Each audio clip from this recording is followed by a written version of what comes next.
So today we're working on lesson 17. I'm going to run through an example with you first of how to use DESMOS to find lines and curves of best fit, and then also how to use DESMOS to solve inequalities.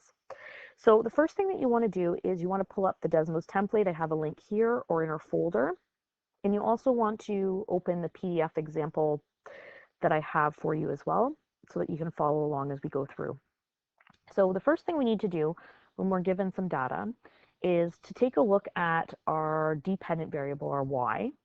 So in this case, we're measuring the number of bacteria that are growing over some time. That's our independent variable. And what we want to do is we want to look at the change in the number of bacteria.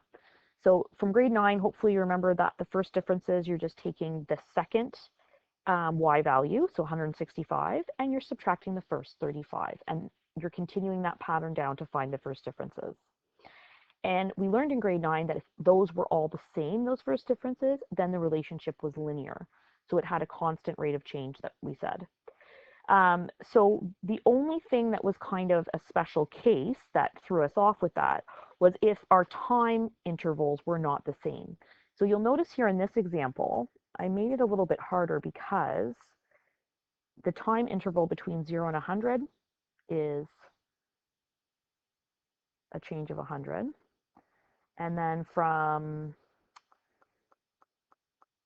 100 to 250,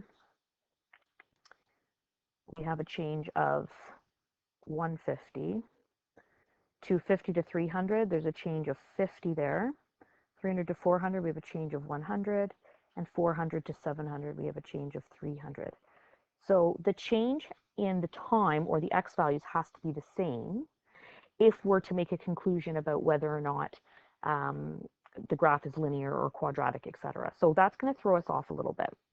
What we should be able to do, though, is just to take a look at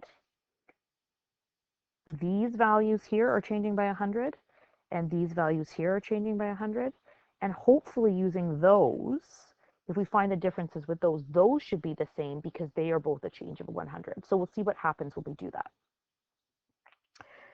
So, okay, so the next thing that we want to do is to fill in our first differences chart here. So we are going to just subtract the y's. So 165 minus 35 is going to give us 130. 1650 minus 165 is 1485. 1910, 13,040, and 1,669,000. So those are my first differences. Again, if you look at just this difference, this one's 130, and this difference here was 13,040. So we can see that it's not probably a linear model because for those changes of 100, the rise is not the same. The change in the number of bacteria is not the same. So I could do the same sort of thing for second differences. We learned about those in grade 10. I could subtract the first differences. I could continue on. I could do third differences and subtract the second differences. And what that will tell me is if my first differences are the same, the ones that have the same change in for the ones that have the same change in the time, then we'll say it's linear. If the second differences were the same, it would be quadratic. Third differences were the same, it would be a cubic.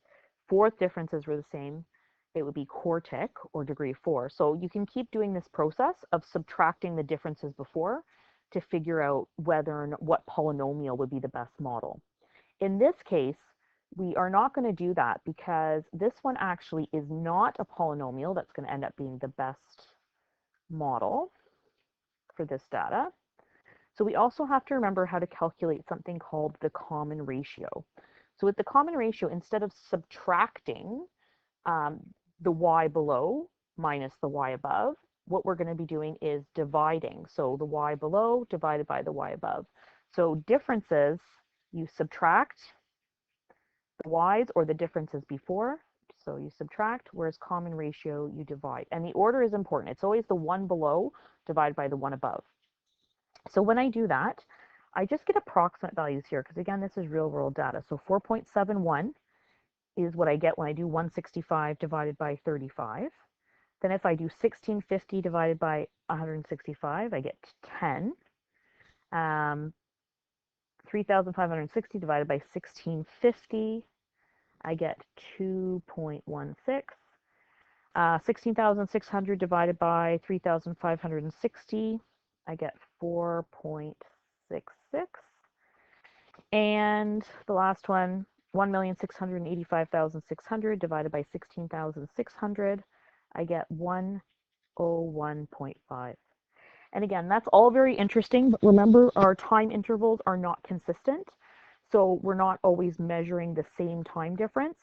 So really what we want to do is zoom in on just the 165 divided by 35, because that was for a time difference of 100 minutes. And that one was 4.71. And between 300 and 400, that was the other change of 100 minutes. You'll notice that when I did that, I got 4.66. So those are pretty close, considering it's real world data. They are about 4.7. So it looks like a common ratio might be the same. And when the common ratio is the same,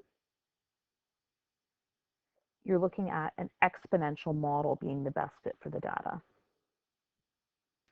So really, when you're working through the assignment, you're deciding, is it a polynomial that's the best fit, looking at the first, second, third, fourth differences, or an exponential model, in which case the common ratios have to be the same or similar. Again, it's real world data, so they might not be exactly the same. Okay, so we think that the exponential should work well then. And so we are going to guess exponential. And then what we're going to do is we're going to make sure that we check this with DESMOS as well. So we're going to go over to our DESMOS template for a moment.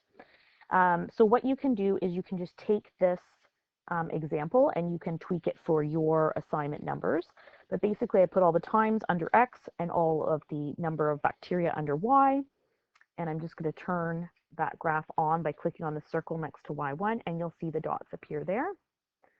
Okay. So you can zoom in and out, but it should already be set up nicely for the first one. You can also change, if you click on the little wrench here, you can change your x-axis. So you can say, where do you want to start and where do you want to stop in terms of your window, and what do you want the step to be, so the scale.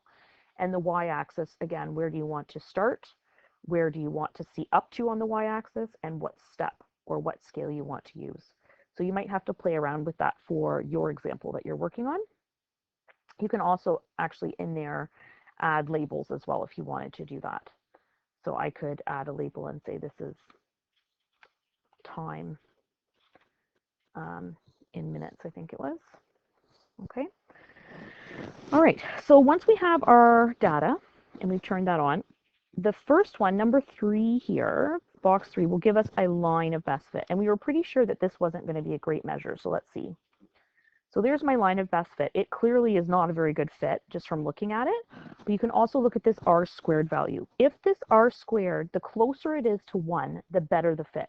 So 0.67 is not great. Okay, now we're going to try a quadratic model.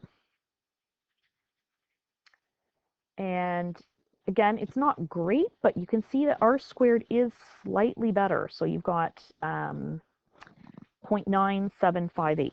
That is closer to 1. So that's better than linear.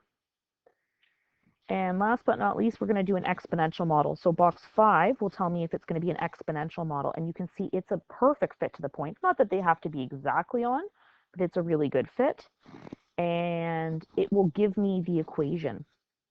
So what it's telling me is that my A value, or my starting value, is, oh, I'm putting that in the wrong spot.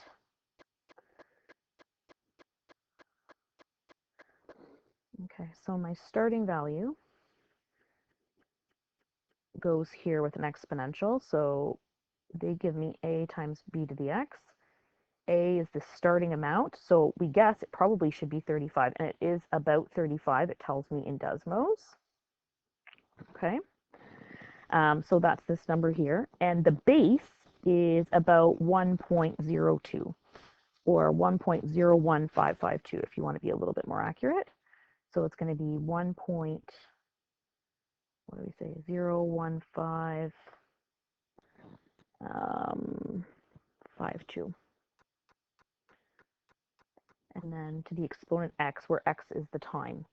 So my base is 1.01552, which means that it's growing by about 2% every time that you go through one of these periods.